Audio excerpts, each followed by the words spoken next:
Assalamualaikum warahmatullahi wabarakatuh. Ya, pada kesempatan ini kita akan membahas tentang sistem persamaan linear.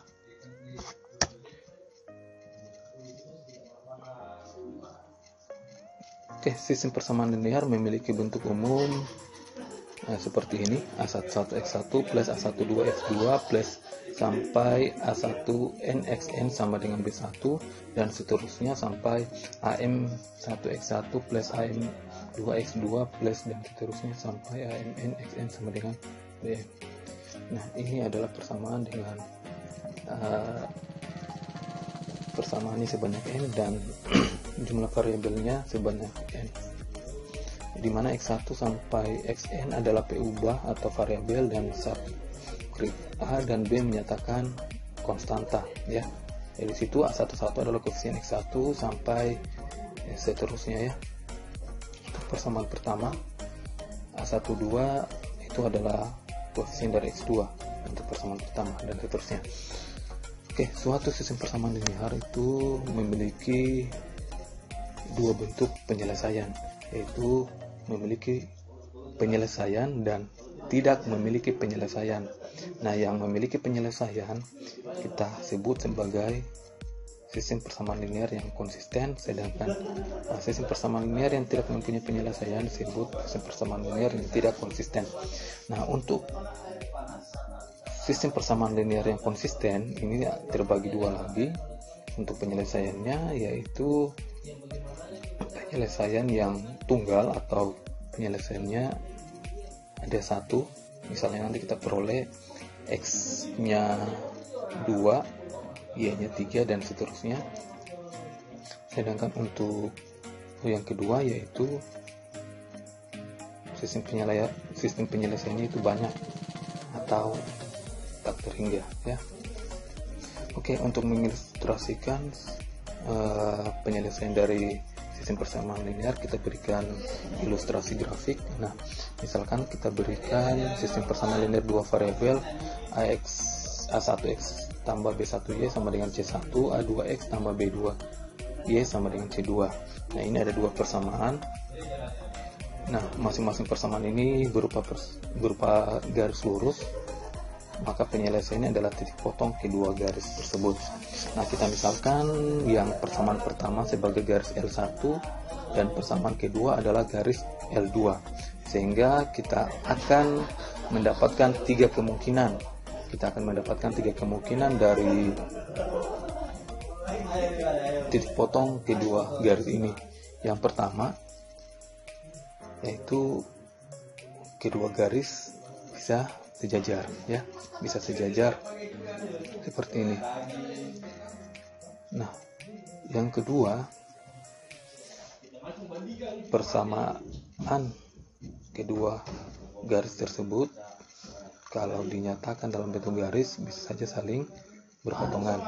Dan yang ketiga yaitu garis tersebut saling berhimpitan, ya, bisa saling berhimpitan. Kita bisa lihat bahwa kedua garis sejajar ini berarti tidak memiliki penyelesaian, atau tadi kita katakan sebagai sistem persamaan linear yang tidak konsisten, sedangkan kedua garis berpotongan dan berhimpitan ini memiliki penyelesaian.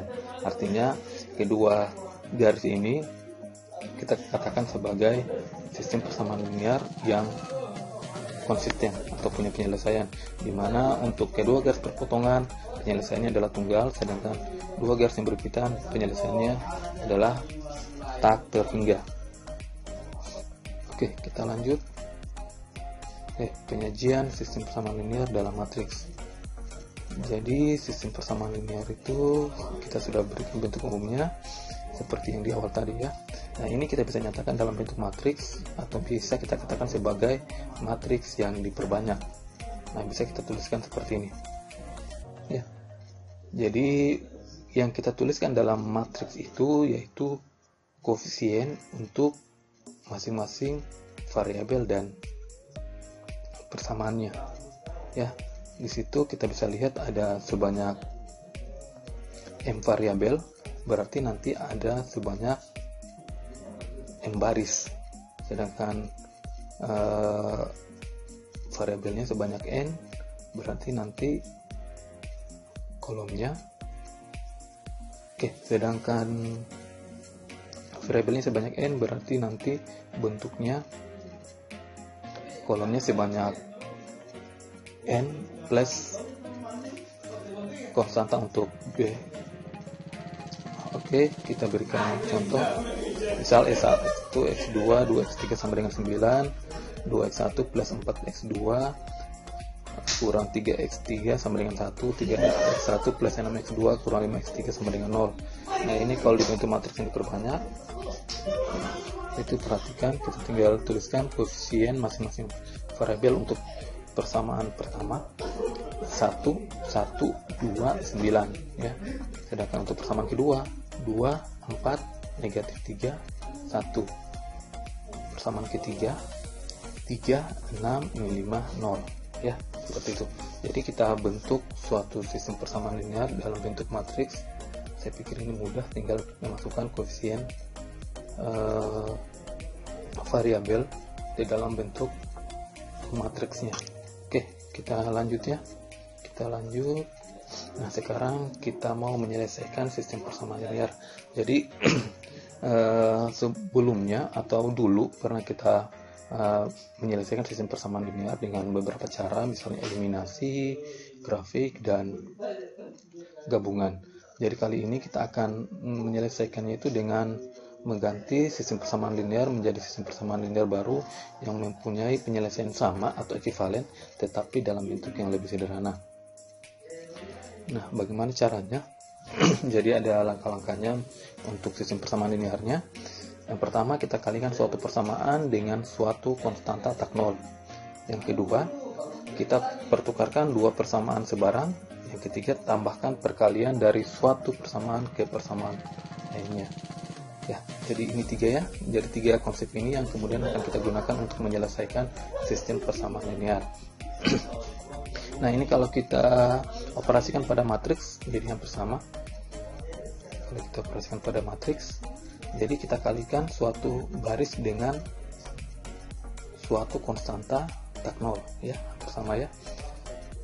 Yang kedua, pertukarkan dua baris sebarang ya. Kalau sistem persamaan linear itu kita bicara tentang persamaan di matriks, berarti kita tukarkan barisnya ya. Dan yang ketiga, tambahkan perkalian suatu baris ke baris lainnya ya. Ini memang berpadanan antara sistem persamaan linear dengan matriks karena dinyatakan tadi di awal bahwa kita bisa tuliskan dalam bentuk matriks yang diperbanyak. Nah, tiga operasi ini biasa kita sebut dengan OB, operasi baris elementer ya, atau operasi baris dasar. Nah, tapi lebih umum kita sebut sebagai operasi baris elementer. Nah, SPL atau bentuk matriksnya kita olah menjadi bentuk yang sederhana sehingga kita bisa mencapai satu elemen tak nol pada suatu baris ya. Kita bisa selesaikan sistem persamaan linearnya itu kita mengubah matriksnya sehingga nanti kita peroleh ada satu elemen, entah itu X, Y, atau Z yang tak nol pada suatu baris, sehingga kita bisa mendapatkan nilai akhir untuk X, Y, dan Z itu. Oke, kita masuk pada contoh ya. Misal diketahui sistem persamaan linear sebagai berikut: X tambah Y tambah 2Z sama dengan 9, 2X tambah 4Y kurang 3Z sama dengan 1, 3X tambah 6Y kurang 5Z sama dengan 0. Nah, ini kemudian kita nyatakan dalam matriks yang diperbanyak. Bisa dituliskan 1, 1, 2, 9, 2, 4, negatif 3, 1, 3, 6, negatif 5, 0. Oke, kita misalkan yang itu bisa kita tuliskan dengan baris pertama, terus kita simbolkan B1, baris kedua kita simbolkan B2, dan baris ketiga kita simbolkan B3. Oke, coba kita perhatikan bahwa untuk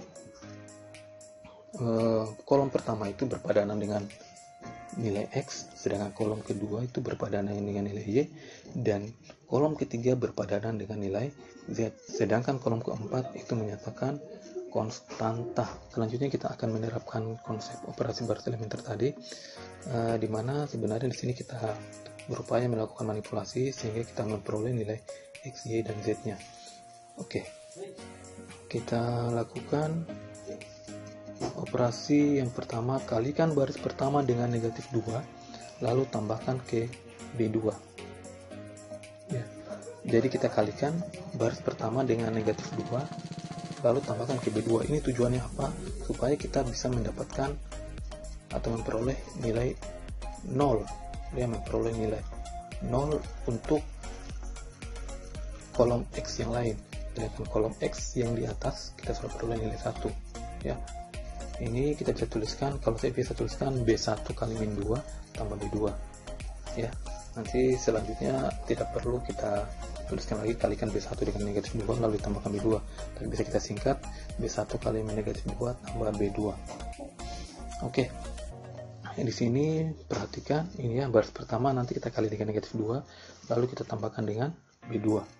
Jadi untuk seluruh baris ya, ini yang kita operasikan. Oke, perhatikan. Berarti nanti kalau kita kalikan 1 kali negatif 2, ya perhatikan ya untuk kolom pertama. 1 kali negatif 2 ditambah 2 sama dengan 0. Ya, betul ya. B1-nya baris pertamanya 1 dikalikan negatif 2 ditambahkan baris kedua, baris keduanya 2. Nah, hasilnya 0. Nah, kemudian bisa kita tuliskan pada langkah selanjutnya. Yang pertama kita tulis 1129 karena dia tidak dilakukan operasi atau tidak dikenai operasi. Nah, kita tuliskan 0 ya, sudah diperoleh. Nah, kemudian untuk berikutnya berarti kita 1 kali 4, 1 kali negatif 2 ya, ditambah 4 sama dengan 2 ya. 1 kali negatif 2 ya, kita kembali ke polanya bahwa B1 kali min 2 tambah B2. 1 kali min 2 tambah 4 sama dengan 2, tuliskan 2 ya. Berikutnya lagi kita ambil pada kolom ketiga, berarti kita tuliskan 2 kali negatif 2 kurang 3 ya. 2 pada baris pertama dikalikan dengan negatif 2 ditambah dengan baris kedua negatif 3 sama dengan negatif 7. Oke, kita tuliskan negatif 7. Lalu yang kolom keempat 9 kali negatif 2 ditambah 1 sama dengan negatif 17. Ya, kita tuliskan negatif 17. Oke, sedangkan kolom baris ketiga ya, baris ketiga tidak dikenai operasi, maka kita bisa tuliskan ya, tuliskan ulang lagi 3, 6, negatif 5, 0. Oke, langkah selanjutnya kita lakukan operasi yang sama sehingga kita bisa memperoleh nilai-nilai yang kita inginkan. Oke, sekarang kita mau nolkan yang 3 ya, yang baris ketiga kita nolkan. Oke, berarti kita harus kalikan B1 dengan negatif 3 lalu tambahkan ke B3 ya, atau bisa dituliskan B1 kali negatif 3 ditambah B3. Nah ini kalau kita melakukan operasi maka kita bisa hasilkan seperti ini, 1129 tetap ya, 02 negatif 7 negatif 17 tetap. Kenapa tetap? Karena tidak dikenai operasi, sedangkan yang dikenai operasi itu pada baris ketiga, sehingga menjadi 1 kali negatif 3 tambah 3 hasilnya 0 ya. 1 kali negatif 3 tambah 6 hasilnya 3 dan seterusnya ya, seperti itu. Lalu setelah kita dapatkan hasil ini, kemudian kita lihat lagi bentuk ini. Nah, sekarang kita lihat pada kolom pertama. Di situ yang mempunyai nilai X ya, itu ada pada baris pertama, sedangkan yang lainnya untuk koefisien X nya sudah 0. Nah, sekarang kita mau memperoleh nilai Y, sedangkan situ kita perhatikan pada kolom kedua itu bisa kita lihat bahwa masih berbentuk 2Y, sehingga ini bisa kita kalikan dengan 1/2 ya. Tujuannya supaya kita dapat nilai 1. B2 kali 1/2 ya. Jadi baris kedua kita kali 1/2 semua, sehingga hasilnya menjadi 1129 01 min 7/2 min 17/2 03 min 11 min 27. Nah, di sini kita sudah peroleh nilai. Di sini kita sudah peroleh nilai Y untuk pada kolom kedua ya. Nah, selanjutnya kita mau nolkan untuk Y yang lain ya, Y yang lain. Berarti yang pertama kita kalikan B2 dengan negatif 3 ya, kita nolkan pada baris ketiga ini, tambahkan B3. Selanjutnya kita lihat hasil operasinya ini, kita tuliskan kembali 1129 01 min 7/2 min 17/2. Nah, kita lihat bahwa hasil operasi ini yang dikenai perubahan yaitu pada baris ketiga, karena bentuk yang kita mau nolkan itu pada kolom kedua, B2 kali negatif 3 tambah B3, sehingga kita dapatkan hasilnya adalah 00 negatif 1/2 negatif 3/2. Oke, kemudian kita perhatikan lagi, kita mau nolkan pada kolom X sudah, yang lainnya kolom Y ya sudah juga. Sekarang kita mau buat pada kolom ketiga untuk Z ya, kolom ketiga untuk Z itu sama dengan 1 pada baris ketiga, sehingga untuk mendapatkan 1 pada baris ketiga itu kita kali dengan negatif 2 ya, sehingga kita peroleh hasilnya sebagai berikut. Semua untuk baris pertama dan baris kedua tidak mengalami perubahan. Yang dikenai perubahan itu pada baris ketiga ya, kita kali negatif 2, yaitu hasilnya 0013. Oke, selanjutnya kita kalikan B2 dengan negatif 1 lalu tambahkan ke B1. B2 kali negatif 1 tambah B1. Nah, ini tujuannya supaya kita mau nolkan untuk baris pertama ya, selain 1 pada X ya. Oke, kita dapatkan 1 0 11/2 3/5 ya, yang lain tetap ya, tetap. Nah, selanjutnya kita nolkan lagi pada baris kedua dan baris pertama untuk kolom ketiga ya, yaitu kita kalikan B3 dengan negatif 11/2 lalu kita tambahkan B1 dan kita kalikan juga B3 baris ketiga dengan 7/2 lalu kita tambahkan dengan baris kedua, sehingga hasilnya kita akan peroleh 1001 0102 0013. Nah, ini kalau kita lihat ini berpadanan dengan X tambah 0Y tambah 0Z sama dengan 1 ya, atau bisa kita tuliskan X sama dengan 1 dan Y sama dengan 2 dan Z sama dengan 3. Jadi kita peroleh penyelesaian X sama dengan 1, Y sama dengan 2 dan Z sama dengan 3. Nah, jadi ini sebenarnya suatu pola sederhana yang kita bisa gunakan untuk menyelesaikan suatu persamaan, suatu sistem persamaan linear dengan melakukan manipulasi atau langkah-langkah sehingga kita bisa mendapatkan X, Y, dan Z-nya. Langkah-langkah yang kita gunakan itu seperti yang dijelaskan di awal, yaitu langkah operasi baris elementer. Ya, oke, saya kira sekian apa yang saya sampaikan. Mudah-mudahan bermanfaat.